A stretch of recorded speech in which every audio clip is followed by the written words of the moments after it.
final candidate, candidate number 5, Alicia Kagawa.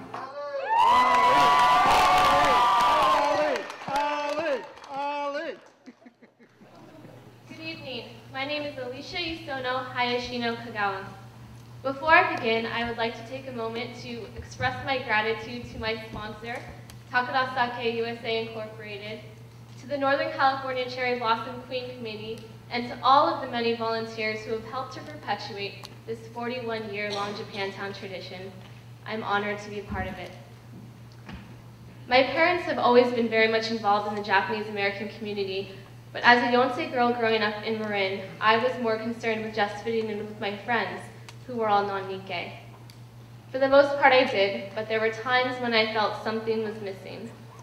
There was an instance in which my friends were making racial comments about another Asian American student, and when I reminded them that I was Asian American as well, my friend turned to me and said, "Yeah, Allie, but we don't think of you like that." She meant to be reassuring, but I only felt ashamed. I felt ashamed that I had become so disconnected from my culture that my friends did not even identify me as being Japanese. When I moved to Hawaii for college, I learned a lot about myself through the diverse group of friends that I met, through the Japanese American Studies courses I took, and most importantly, through the time I spent with my grandmother and my grandfather Kagawa. I learned about my great-grandfather who left his home in Hiroshima and immigrated to Hawaii to work in the sugar plantations. I learned about my grandfather who, while studying architecture at the University of Hawaii at Manoa, left to serve in the 100th Battalion and the 442nd Regimental Combat Team, the most decorated unit in U.S. history.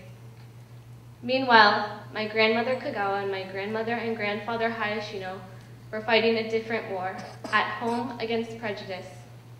They were among the 120,000 people of Japanese ancestry to be incarcerated during the war. For the Kagawa family, the final loss came when the atomic bomb was dropped on Hiroshima, and the home that my great-grandfather had known was gone. I had the opportunity to visit Hiroshima this past summer through my internship with the Japanese Cultural and Community Center of Northern California, and as I stood at the Hiroshima Peace Memorial Museum, I understood how our history in Japan and our history in the United States connects the Japanese American community across generations and across borders. We all seek a better life, like our Issei pioneers.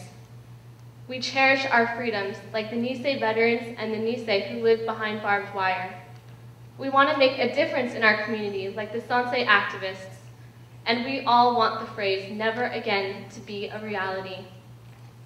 By learning about my family history, I've not only been able to learn about the Japanese American experience in a very personal way, I've been able to learn about myself and about what I want for my future.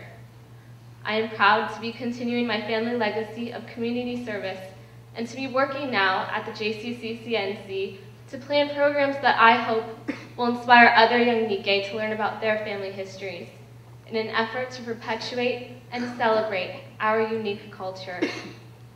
To my family and friends, including the 4 new friends who I share the stage with tonight, to my sponsor, Takeda Sake USA Incorporated, and to all of you this evening, thank you for this opportunity. I'm very grateful for your support. Thank you.